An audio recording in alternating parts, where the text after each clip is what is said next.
बेकायदा वाळू उपसा करणाऱ्या लोकांवर कारवाई करायला गेल्यावर तहसीलदारावर हल्ला झाला, अशा बातम्या वर्तमानपत्रात नेहमी वाचायला मिळतात आणि त्यातून तहसीलदार या पदाचं महत्त्व किती आहे हे समजतं.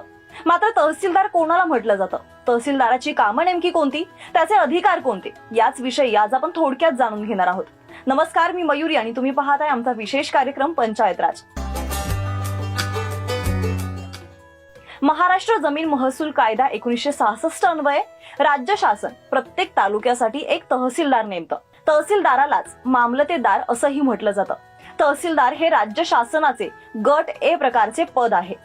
जमीन महसुलाबाबत कोणताही अर्ज सर्वप्रथम तहसीलदारासमोर येतो.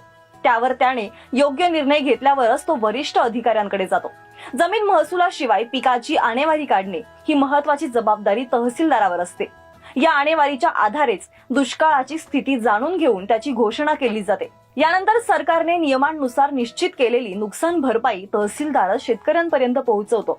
समजा तालुक्यात वाळूचा उपसा करायचा असेल तर सगळ्यात आधी तहसीलदारांची परवानगी घ्यावी लागते. बेकायदा वाळू उपसा करणाऱ्या लोकांवर कारवाई करायला गेल्यावर तहसीलदारांवर हल्ला झाल्याच्या अनेक बातम्या तुम्ही वर्तमानपत्रात वाचायला मिळाल्या असतील. त्यातून तहसीलदार पदाचं महत्त्व देखील समजलं असेल. स्वस्त धान्य दुकानांवर देखरेख ठेवणे व काळा बाजार रोखणे ही कामंही तहसीलदार करत असतात. सोबतच तालुका स्तरावर कायदा व सुव्यवस्था राखणे, तालुक्याचा प्रमुख निवडणूक अधिकारी म्हणून भूमिका पार पाडणे, तालुक्यातील कोतवालाच्या नेमणुका करणे, तालुक्यातील पिकांची आणेवारी ठरवणे, तालुक्यातील समाज कंटकांना हद्दपार करणे, तालुक्यातील हंगामी पोलीस पाटलाच्या नेमणुका करणे, रोजगार हमी योजनेसह शासनाच्या विविध योजनेची अंमलबजावणी करणे, विविध प्रमाणपत्रांचे वितरण करणे, जमीन मालकी हक्क व फेरफार संबंधी भूमिका पार पाडणे, तालुक्यावर नैसर्गिक आपत्ती आल्यास व्यक्तीचे मालमत्तेचे संरक्षण करणे, मंडळ अधिकारी व तलाठी यांच्या कार्यालयावरती नियंत्रण ठेवणे, सर्वे नंबरच्या सरहद्दी ठरवणे, समन्स पाठवण्याचा अधिकार व असा आदेश न पाळल्यास 50 रुपये दंड करणे, हंगामी पोलीस पाटलाची नेमणूक करणे, दंगलग्रस्त परिस्थितीमुळे गोळीबाराचे आदेश देणे, तर हे आहे तहसीलदार यांची कामे आणि अधिकार. तहसीलदार तालुका दंडाधिकारी म्हणून देखील काम करतो. कायद्याची पदवी न घेताही तो अर्धन्यायिक जबाबदाऱ्या पार पाडतो. त्यात समन्स पाठवणे, प्रसंगी अटक वॉरंट काढणे, दंड करणे असे अधिकार येतात. नायब तहसीलदार मंडळ अधिकारी यांना मार्गदर्शन करणे, वेळोवेळी आपल्या कार्याचा अहवाल प्रांताधिकाऱ्यांकडे सादर करणे आणि तालुक्यात नैसर्गिक संकट आल्यास त्या संबंधीचा अहवाल जिल्हाधिकाऱ्यांकडे त्वरित सादर करणे ही कामे तहसीलदारालाच करावी लागतात. तर ही झाली तहसीलदाराची कामे. आता तहसीलदार या पदाचं महत्त्व नेमकं काय ते पाहूयात. वरील जबाबदाऱ्या बारकाईने पाहिल्या तर लक्षात येईल की ज्याला आपण सरकार म्हणतो त्याचे दृश्य रूप म्हणजे तहसीलदार आहे. विशेषतः ग्रामीण भागात तहसीलदार हा तालुक्यातील प्रशासन व्यवस्थेचा केंद्रबिंदू ठरतो. एक प्रकारे जिल्ह्यात जे स्थान जिल्हाधिकाऱ्याचे तितकेच किंबहुना त्याहून महत्वाचं स्थान तालुक्यात तहसीलदाराचे.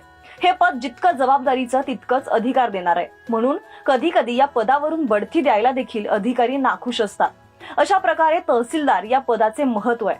तहसीलदाराबरोबरच अजून एक महत्वाचं पद आहे ते म्हणजे नायब तहसीलदार. राज्य शासन प्रत्येक तालुक्यासाठी एक किंवा जास्त नायब तहसीलदारांची नेमणूक करू शकते. ही गट ब मधील पद असली तरी राज्यपत्रित म्हणजेच गॅझेटेड पद आहेत. तहसीलदारांना जी अधिकार आहेत ती जी काही कर्तव्य पार पाडावी लागतात जवळपास त्या सर्वच गोष्टी नायब तहसीलदारांना लागू होतात.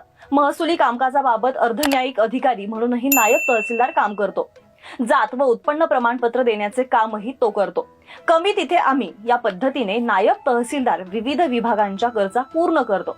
आता तुम्ही म्हणाल की तहसीलदार कसं बनायचं, तर तहसीलदार होण्यासाठी उमेदवाराने पदवी किंवा पदव्युत्तर शिक्षण पूर्ण असावं. तर उमेदवाराचे वय हे किमान 21 वर्ष आणि कमाल 42 वर्ष असावे. सर्व एसटी, एससी, ओबीसी, जनरल प्रवर्गांसाठी वेगवेगळ्या वयोमर्यादा ठेवण्यात आल्यात. अर्ज केल्यानंतर सर्वप्रथम उमेदवाराला प्रथम तपासणी परीक्षेला जावं लागतं, ज्यामध्ये यशस्वी घोषित केलेल्या उमेदवाराची मुख्य परीक्षेसाठी निवड केली जाते. मुख्य परीक्षेनंतर यशस्वी उमेदवाराची मुलाखत घेतली जाते आणि या मुलाखतीमध्ये उत्तीर्ण झालेला उमेदवार तहसीलदार होऊ शकतो. तहसीलदार पदासाठी निवडलेल्या उमेदवारांना 9,300 रुपये ते 34,800 आणि त्यापेक्षा जास्त रुपये मासिक वेतन दिलं जातं. यासोबतच वाहन, घर, शिल्लक अशा अनेक सुविधा तहसीलदाराला दिल्या जातात. त्या शासनाकडून मोफत दिल्या जातात. तर ही होती तहसीलदार या पदाविषयीची संपूर्ण माहिती. तेव्हा हा व्हिडिओ कसा वाटला आम्हाला कमेंट बॉक्समध्ये नक्की कळवा आणि अशाच माहितीपूर्ण व्हिडिओ पाहण्यासाठी टीओडी मराठीला सबस्क्राईब करायला विसरू नका.